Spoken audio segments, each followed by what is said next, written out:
Once upon a time, there was a magical world. It was filled with sparkling rivers and trees that touched the sky. This world was home to creatures of wonder and, surprisingly, creatures of decay. Yes, you read that right. Unicorns, fairies, and zombies all lived together. Imagine a sunny meadow. A unicorn with a silver mane gallops freely. Close by, a group of fairies with gossamer wings chat and giggle. And not too far away, a group of zombies lumber along, moaning softly. This is the picture of their world, a blend of beauty, magic, and a touch of the spooky.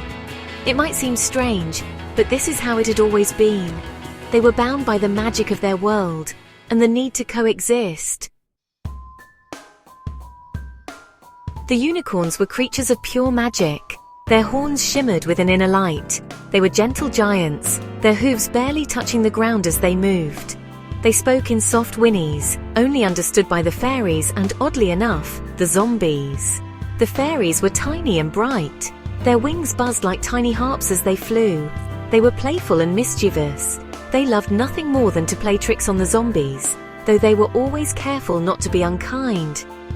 And then there were the zombies. They were slow and lumbering. Their moans and groans filled the air with an eerie music.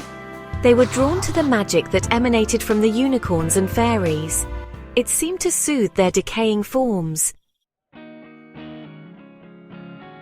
Their lives were a blend of their unique traits. The unicorns kept the land fertile with their magic. The fairies used their magic to grow delicious fruits and vegetables.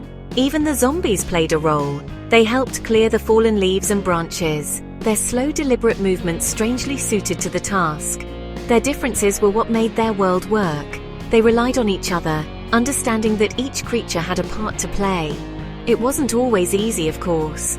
Sometimes misunderstandings arose. Fears and prejudices surfaced, threatening to disrupt the harmony. But they always found a way to overcome their differences. After all, they were bound by the magic of their world. One sunny afternoon, a fairy named Lily returned from the meadows, her face stained with tears. Her most prized possession, a radiant moonflower, was missing. Lily was heartbroken. Immediately, suspicion fell upon the zombies. Moonflowers were known to emit a faint glow, which was believed to attract zombies. A group of fairies flew to the zombie gathering place, their tiny faces tight with anger. The lead zombie, Grunt, listened patiently to their accusations. Slowly, he shook his head. Grunt then began to lumber towards the forest, the other zombies following close behind. The fairies, confused but curious, trailed behind them. Deep in the forest, they found the moonflower. It was caught in the branches of a tall oak tree, far from any zombie. Lily, mortified, realized her mistake. She had carelessly left the flower near the forest's edge. Section 5. When zombies crave brains and tea parties. Another challenge arose from the zombies' peculiar cravings. They craved brains, yes, but not the kind you might think. They loved brain fruit, a type of melon that, when cut open, resembled a brain. One day, the fairies decided to have a tea party. They laid out a beautiful spread of tiny cakes and fruit juices. However, they forgot to include any brain fruit for the zombies. The zombies, smelling the delicious food, lumbered closer. Their moans of anticipation turned to groans of disappointment when they saw no brain fruit.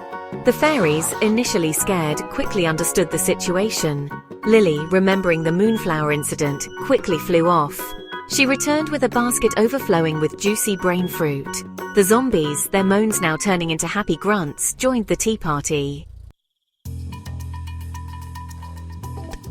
Section 6. The Great Unicorn Stampede.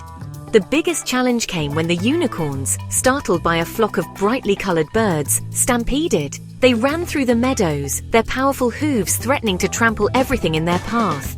The fairies, too small to stop them, flew ahead, warning the zombies. The zombies, despite their slow movements, understood the danger. They formed a line, their arms outstretched, their moans growing louder to deter the approaching unicorns. The unicorns, sensing the barrier and hearing the unfamiliar sounds, slowed down. They eventually came to a stop, their eyes wide with confusion. The fairies quickly calmed the unicorns, explaining the situation. The stampede, though scary, brought to light the strength of their unlikely community. They had faced danger together and emerged stronger than ever. Section 7. Lessons in Understanding. Life in this magical world was a constant lesson in understanding and acceptance. The fairies learned to see beyond the zombies' rotting exteriors. The unicorns learned that even fear could be overcome with kindness. The zombies, in their own way, learned to appreciate the beauty and magic that surrounded them. They learned that even in their decayed state, they were accepted and even cherished. Section 8. Celebrations of Unity. They started celebrating their unity with festivals and games. The unicorns provided the Changdi with their magic. The fairies decorated with flowers and lights. The zombies, with surprising grace, danced slowly under the moonlight. These celebrations were a riot of colors, laughter, and joyful moans. They were a testament to their unique and magical coexistence. They proved that even the most different beings could find common ground and build something beautiful. Section 9. A Magical Coexistence. In this world of wonder and decay, a valuable lesson unfolded.